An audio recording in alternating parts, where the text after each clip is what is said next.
Hey guys, this is Emily. Welcome to my channel. Today I'm going to be talking more about the energies. Today is 11/14, 1114, and I've been seeing a lot of 114, 144, mostly 144, 1144, 1044, and I know that's a number that is supposed to be a new Earth number or activation code, DNA activation code. I'm not really savvy to all that language, but I do know that the 144 is a sign of new earth. So I feel like for me as a divine feminine, what that means is I'm grounding what I've learned spiritually into the world, which is what is going to create new earth. And I'm noticing still, I made a video about it the other day, but a lot more anger is coming up for me today. And I've been channeling some messages that I'm going to share with you guys right now. So I just went on a walk on the beach and I kept finding red seashells. And, red is kind of like a color of grounding, anger. And I have some tarot cards and I keep pulling this one from the deck. It's a mermaid tarot deck and it's called Conchotomy or Conchotomy. But basically, it's about using seashell divination. And I didn't know that was a thing, but apparently I am being guided to see those red seashells because it's a sign of, and I just heard a train honk. I don't know if you guys heard that in the background. This is kind of a sign of confirmation, but I heard that, all right, sorry, I totally just lost my train of thought. And it's 144 on the counter as I said that. Anyway, I'm just going to continue going with what I wanted to talk about originally, which is that the divine masculine is waking up. The divine masculine is waking up. I repeat, the divine masculine is waking up. And for myself, I've actually, without realizing it, I've been in a very masculine energy my whole life. So when I met my own divine masculine counterpart in the physical world, I started experiencing a lot of mania. That's what it would be called by the DSM, DSM-5, if you're savvy to that psychology language. But what I now realize it was actually a lot of suppressed anger. Was when I was experiencing mania, it was because I was angry. And I've kind of been experiencing a little more mania over the past few days. And the way I deal with it is I start to breathe. And as soon as I do that, I notice, oh, there's anger under here. And I have to let go of the anger, get it out. I've been really feeling guided to go running more lately, which I used to do a lot of. And then I stopped because I got too sick. And I didn't think of it that way at the time. But now that I'm looking back on it, I needed to heal and recover because I was not in a good place and running no longer served me at that point. But it's starting to come back to me now. And I think that's my divine masculine within healing and doing what it knows to do to heal. And it's actually starting to become aware of the ways that it has been very controlling in the past. And in my own life, I haven't really been, so my divine masculine counterpart has been very controlling with me in terms of not responding to texts and, if you're a twin flame, you're going through this too. So that's actually a sign of control. And control is caused by anger issues a lot of the time, which are also underneath that is fear. So I've had to notice in my own life, like I've been on this healing journey and I kind of saw myself in this really higher light for a while. And like I knew it all. I knew I had all the answers.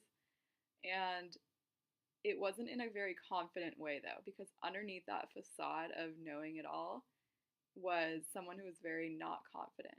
And underneath all the control issues, which I was using that unconfidence like to control my family in a way. Like I was telling them what to do a lot of the time, and I've been doing that my whole life, honestly. I'm the older sister, so I suppose that came with the territory a little bit, but I kind of took it to an extreme, and especially as I heal, the more I heal, the more I let go of, the more my really serious faults are becoming center stage because they need to come out. They need to heal. They're getting purged away. So it's like on this whole journey, yes, I've been healing. I've mostly been healing my own feminine wounds. And now that I've healed a lot of my feminine wounds, it's like I still have stuff to heal. And I'm realizing those are my masculine wounds that I have to heal. And it was hard for me to see them before. It's like my third eye's opening all over again, and I actually did experience a full-on Kundalini awakening round 2 about a week ago, and whew, it was intense. So I suppose that was like my own divine, I think that was my divine masculine energy inside awakening. And as I said in another video when I talked about this, right away my divine masculine counterpart in the physical texted me right after I had that Kundalini awakening. And I actually asked him if he knew what Kundalini was, and he didn't, or he said no. So I don't know what he's actually going through himself, but it was like an awakening for me, a new awakening, and it's unfolding more and more every day. And as I heal it more, it's like I'm getting more confident in myself in the physical world, as well as becoming more confident about knowing what I need to heal and what I need to work on and how to do it. And that's basically it, I suppose. I feel like, oh, there was one more, actually very, very important message. That's why I knew I had something else I wanted to share. When I was walking on the beach, I was just thinking about how I've been trying to experience divine love, self-love, and that's very feminine. Self-care, that type of thing. Very mothering view of love and God. But I also realized like what I've been neglecting my whole entire life is the father, the masculine, the protector, the protection. And I've been trying to protect myself for my whole life. And I'm just realizing that now it hasn't worked. I've gotten hurt when I try to protect myself. So I need to not only feel the protection, the love of God, but also the protection. And I need to remind myself that I'm protected by God. God is protecting me. Whatever you believe in God, you know, the divine spirit. And I need to remember that, and I need to embrace that, and I need to feel that protection, because I can feel I'm starting to be able to feel the love, but I haven't felt the protection. So that's really important, because if you are loving in the way that I was, you know, with my divine masculine, if you're just so loving and giving and you're not protecting, that's not protected, you're gonna get hurt. You're really vulnerable. And vulnerability is a good thing, but we also need to remember that there's a fine line between being vulnerable and oversharing. And that's something I've really struggled with in my own life. And I'm actually pretty embarrassed about some of the things I did at the beginning of my awakening in terms of sharing what was going on. But I do believe it was all divinely planned. So, and nothing bad happened, you know? I mean, nothing too bad happened, I guess you could say. Like, I'm alive, I'm here, I'm happy, grateful. I'm where I needed to be, even though it was a little bit of a bumpy ride for me personally. And I'm still landing. But that's what I wanted to share with you guys about divine love, divine protection, the awakening of the divine masculine within and without.